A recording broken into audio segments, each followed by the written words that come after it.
bem-vindos a um vlog novo, hoje, um vlog relaxadinho. O objetivo deste vlog vai ser passar o meu momento do intervalo da tarde com vocês. Oh meu Deus, agora que estou aqui à frente da câmera é que estou a ver que toda eu me estou a desfazer, porque eu vim da rua na hora do calor, para fugir à hora do calor, e não tive tempo de retocar nada. Então, tem dias assim, tem dias em que uma mulher tem que encaixar muita coisa no mesmo dia. Hoje vou partilhar com vocês um docinho que me acabou de chegar do Japão.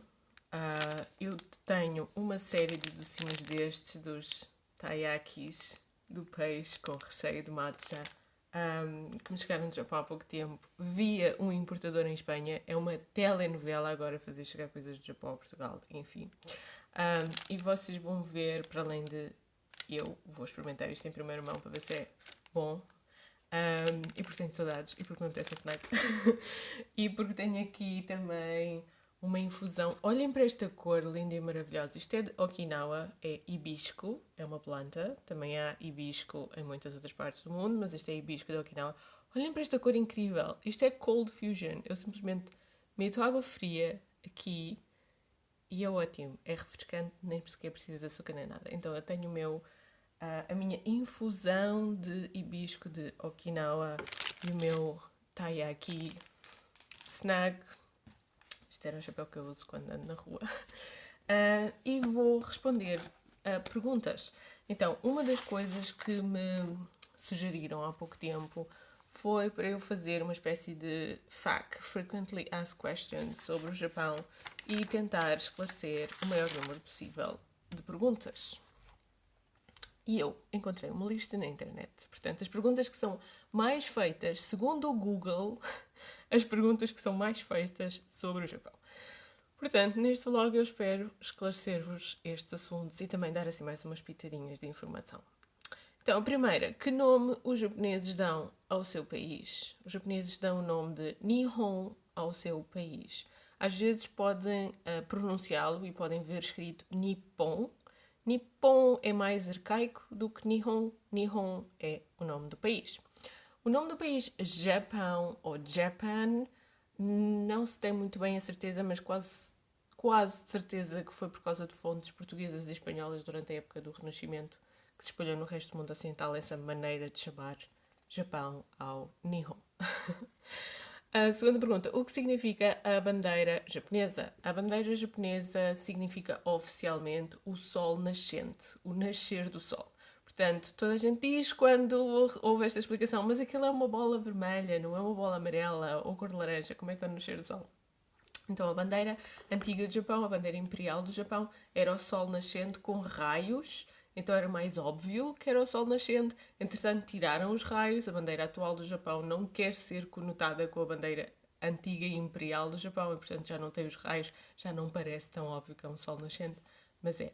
O fundo branco, normalmente considera-se aquele tom branco mesmo, branco lexívia, que também é utilizado, por exemplo, nos vestidos de casamento na cerimónia shintoísta, ou também é aquela cor que várias outras cerimónias shintoístas usam, está associado com pureza espiritual, quase esterilidade, pureza absoluta. Então, são esses os símbolos da bandeira japonesa. Existe um símbolo do Japão como uma árvore ou um animal? Existem, sim. Eu diria que o símbolo do Japão animal é o grou, particularmente uma subespécie de grou em que na cabeça do grou, quando ele encolhe a cabeça para baixo, é tudo branco e depois tem uma bola vermelha, porque é igual à bandeira do Japão, portanto é fácil perceber porque é que essa subespécie de grou que faz o acasalamento no inverno é o símbolo do Japão, do país.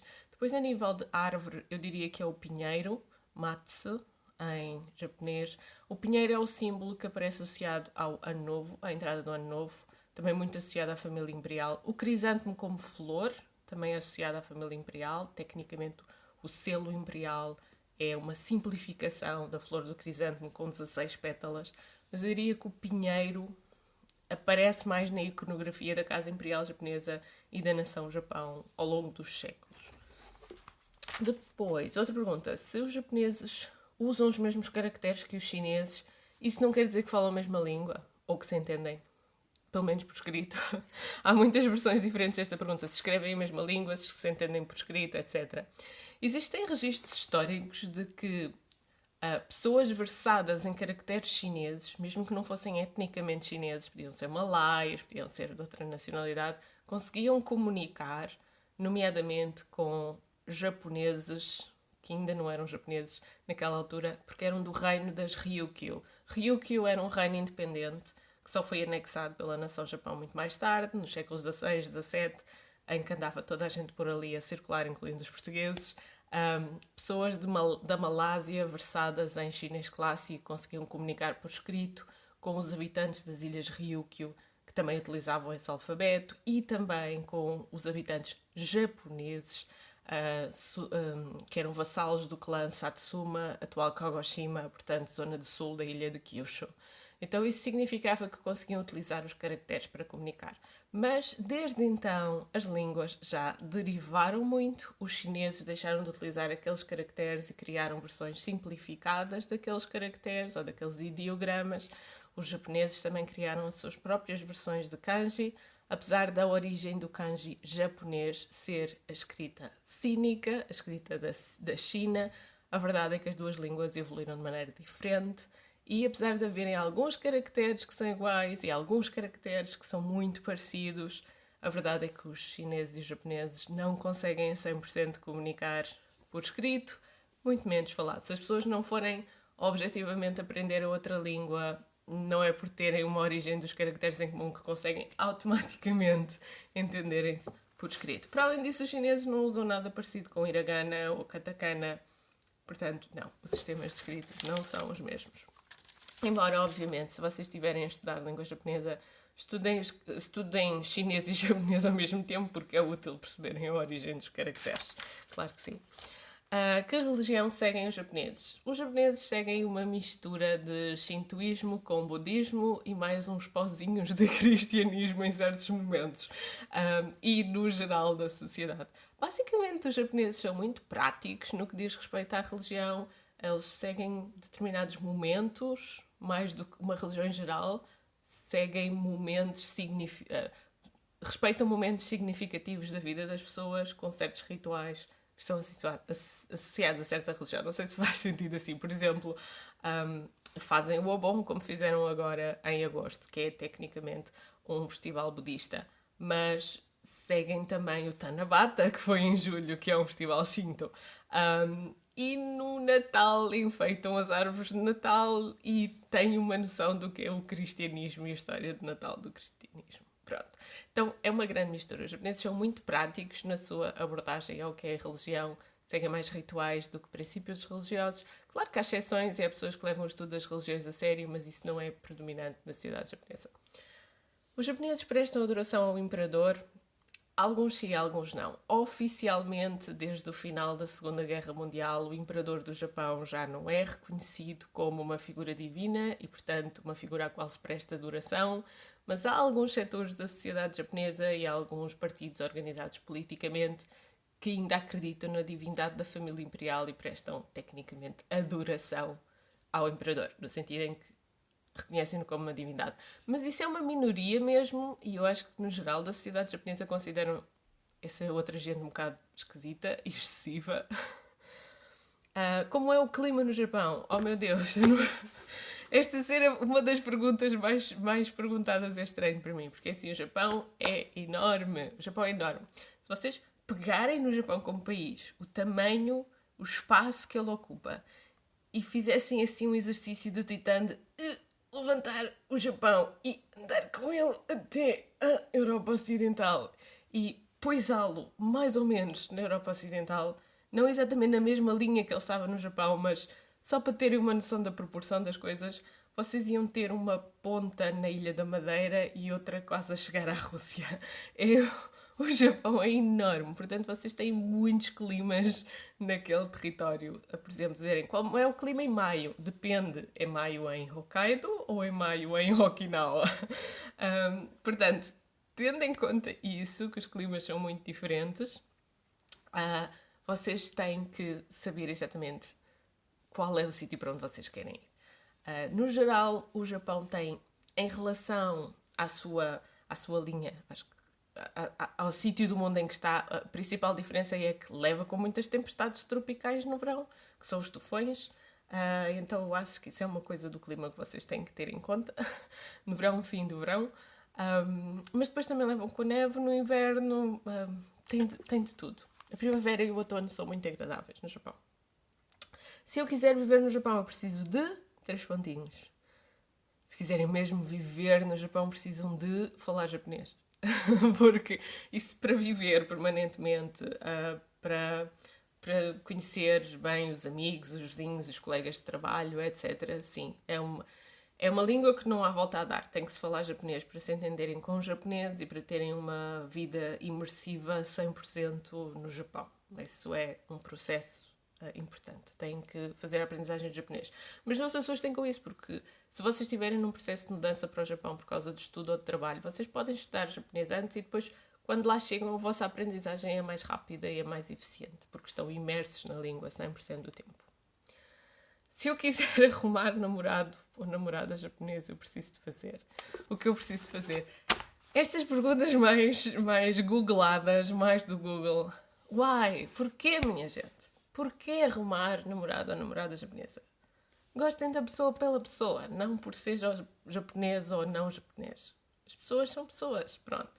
Dito isto, se vocês realmente quiserem namorado ou namorada japonesa, aprendam japonês. Porque a comunicação é a coisa mais importante no relacionamento e vocês vão ter que se entender. Se não aprenderem japonês, para falar com aquela pessoa em japonês, arranjem uma maneira de vocês terem uma linguagem que vocês falam muito bem, muito fluente.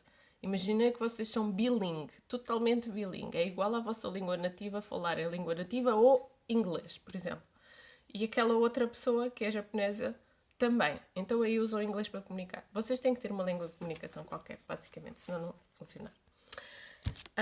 O Japão é um país seguro? De maneira geral, sim. O Japão é um país muito seguro. Se vocês forem ver os rankings da criminalidade violenta e não sei o quê, é verdade, o Japão é um país seguro. Mas o Japão tem coisas particulares que não são seguras. Por exemplo, eu também fiquei surpreendida, mas estando imersa, estando lá dentro, na cultura e na sociedade japonesa, durante longos períodos de tempo, mas também há muito tempo seguido que dentro e fora do Japão consigo comparar o que está a evoluir nos outros países e o que está a evoluir no Japão. E uma das coisas que eu acho que no Japão evoluiu, infelizmente, muito rápido e se espalhou muito, foi os esquemas, tipo, telefonar para as pessoas e dizer que é um parente que precisa de dinheiro rápido para as pessoas transferirem dinheiro para essa pessoa e é tudo crime, é tudo engano, ou recrutar pessoas para trabalharem nos tais esquemas de marketing multilevel, aquela coisa em que vocês têm que recrutar pessoas para trabalhar a vender um produto e depois, quanto mais pessoas recrutam, mais vocês ganham. Mas é tudo um esquema, esses esquemas piramidais, também há muito. Oferecer empréstimos fora do sistema oficial de empréstimos dos bancos e não sei o quê. E depois vocês têm dívidas porque pediram dinheiro, no fundo, a gangsters. E os gangsters vão atrás de vocês para cobrarem as dívidas. Esse tipo de coisas eu vi aparecer cada vez mais e ser preponderante no Japão. Então, eu incluo isso como um tipo de violência que é difícil escapar a ela, porque não é uma violência muito óbvia, mas existe. Ou seja, a sociedade tem lives de violência, mas de uma maneira não tradicional, não aquela coisa de ter armas e andar na rua aos tiros. Não, no Japão as pessoas não têm armas e não andam na rua aos tiros. No Japão não é comum as pessoas assaltarem de uma maneira violenta as outras pessoas, acho eu. Então nisso vocês estão tranquilos. Agora vamos abrir o taiyaki. Já estou com a garganta seca e estou farta de falar. Quero o meu peixinho. É tão fofo, é tão giro. Olhem que fofo. Tão fofo.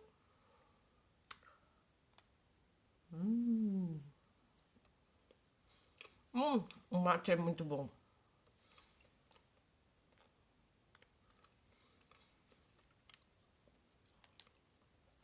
O recheio, engraçado, não é muito recheio, mas sabe muito a matcha. E depois a parte de fora é como se fosse um waffle, mas é mais fofo. Bom snack.